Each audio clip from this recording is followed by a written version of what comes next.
Hello, I'm here to record question number 2 from chapter 3 SPSS exercises. So I have my whole screen shared here so you can see me walk through. And remember, the chapter 3 exercises are all with the GSS data set.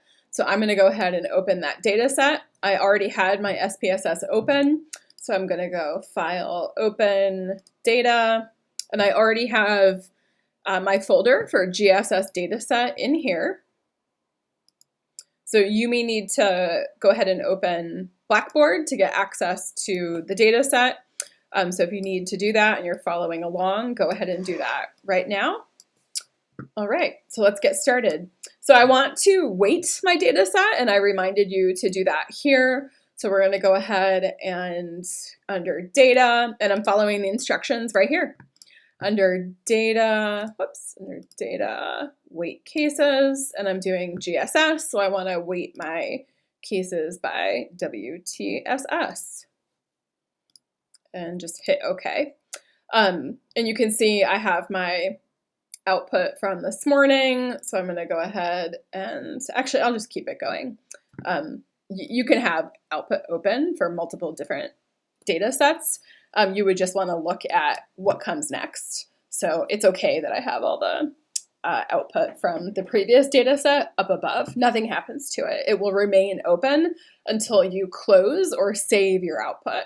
So if you want to save your output from the last time you were working with SPSS, you would do this, save it, start over again. I don't need to, I can just keep it open because I have SPSS on my computer. So if you want your output for later, if you're working on the VDI or in a computer lab, you would want to save your output. And I just suggest by labeling it something like this, SPSS chapter 3, whatever it was that you were doing. And then save it, and then you can open it later to complete your homework. So that's one tip for how to complete your homework in the computer lab or VDI, and then to actually do the work in SPSS, and then to actually finish it later with your output. So save your output. Let me go ahead and cancel that, and we'll get back over to number 2. So exercise number 2, we're working with these particular variables. So it's asking me to recode. So A, create indicator variables for here using the protocol below. So be sure to give the 3 variables you create new descriptive names so you don't overwrite the existing variables. So don't forget to recode missing values on these new variables. So I am going to take a look at these new variables. So what I am doing for each of these variables, this one is columns LM. That's not a real title, but I often do that with a shortcut with variables. So this question is whether Muslim clergymen should be allowed to teach in college. So it's tolerance towards anti-American Muslim clergymen. So it's 3 variables that are gauging the tolerance towards this group of people. And this is, again, whether they should be allowed to teach in college. So call MSLM, lib MSLM, spoke MSLM. And you can say the variable names however you want to. It's just a really easy shortcut. So I'm going to go ahead over to my SPSS chapter. So I know how to do this. You do not, or you're learning how to do this. So I'm going to go through what I recommend actually doing if I were you trying to figure out how to transform the variable. So I go, oh God, how do I do this? I go over to my transform variable, and I go into, what am I doing? Am I recoding? Yep, so I'm recoding. Creating a dummy variable in chapter 3 is the same as recoding. It's just a particular way that you're recoding. So I actually am creating a dummy variable. How do I know? Because I'm being asked to do a new numeric code for 1, 0. So this chart here for question 2 is telling me how to recode these variables. So let's get started. So I'm going to scroll down here to transform, create dummy variables. So I'm going to use the instructions in the SPSS book to do this. First, I'm going to stop at figure 3.1 and remind myself that when I want to transform a variable, I always want to create a different variable. So that's a good tip for figure 3.1. And then figure 3.2 is going to be what I want to do. And then I'll scroll down to the section on dummy variables that gets into creating a dummy variable. So recoding categorical variable to create a new variable. And again, this figure is kind of the same as this one. So I will go under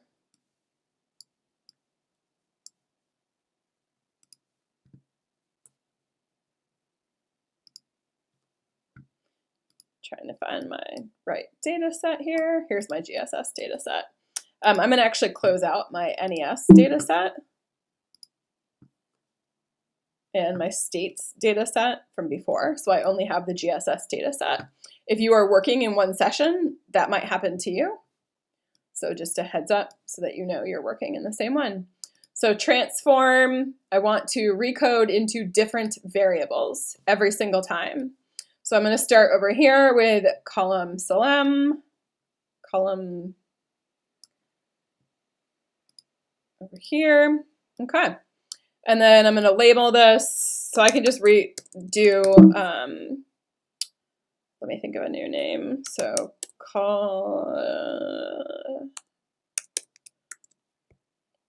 I could put new. I'll just go ahead and do that. Okay, so I've got COLMSLM, is that correct? Yep, new. So in the label, I'm going to write, I could write recoded for homework. So I have an idea of what this is. And remember, you need to go to, and you might not remember because you haven't done this yet. So I'm going to go ahead and over here, look at figure 3.3 and look at old and new variables. So let me go back into my SPSS and I've got old and new variables right here. So old and new variables, and in the homework, it's telling me to do for number 2,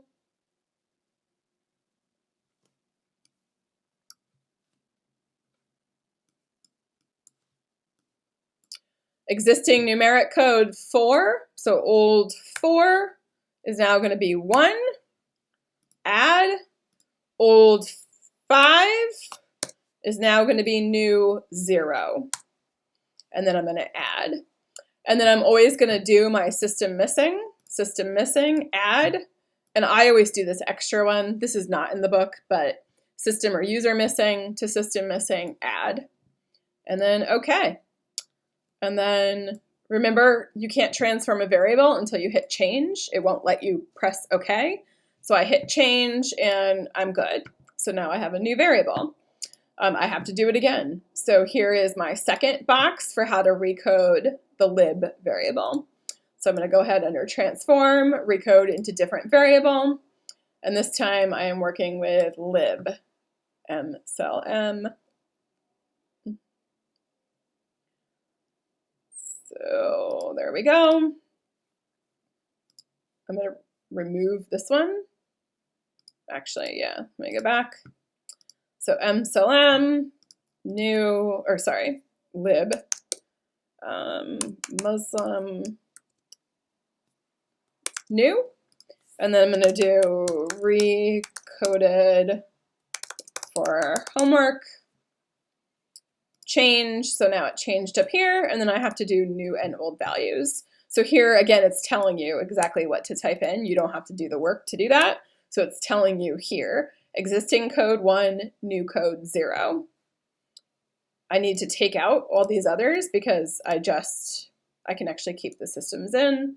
So I'll do 1 for old, 0 for new, add.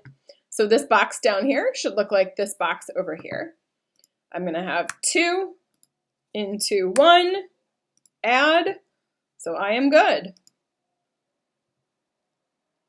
So I've got lib Muslim, lib mcelm over here. Let's do it again.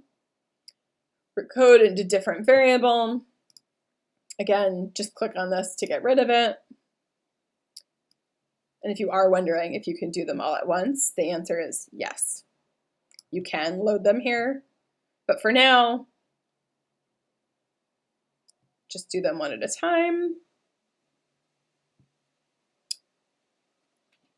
Okay.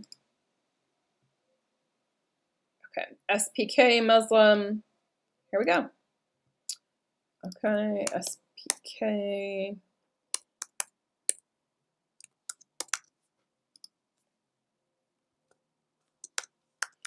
Recoded for homework.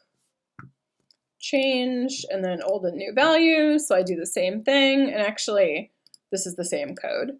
So I'm coding one, oh no, it's not.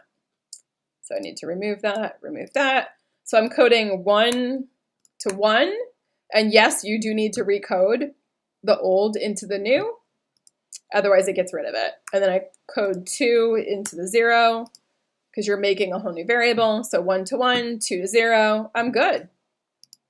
Okay. And then I hit okay. All right, so now what am I gonna do with these 3 variables? So if I'm gonna create an additive index, what would the index have scores that range between? So here, it's asking you to look at the possible new value of the index. But first, we need to create the index variable, right? And that's a separate part of the example in SPSS. So let me go over here, go back to my SPSS table of contents, and let me go down here, use compute to create an additive index. So I'm gonna go ahead and do this section first, and then I'm gonna answer the questions. So figure 316 tells you how to compute an additive index. So I'm gonna go ahead and do that again before I do anything more. So I am gonna ask, it does have you do it down here. To create, it's telling you to run the new variable here, Muslim toll. Okay, so I'm gonna go under transform compute, and then I'm going to add together the 3 variables that I just created, and the homework is telling me to use this particular variable name. If you miss this, you could just write in like new index for homework. You can put whatever you want in the target variable. We will use this target variable again, so that's why it's telling you what to do. And then it's gonna equal all 3 of the new variables that I just made. Of course, they are now in alphabetical order. So let's go up. So we're gonna start at the bottom. So SPK.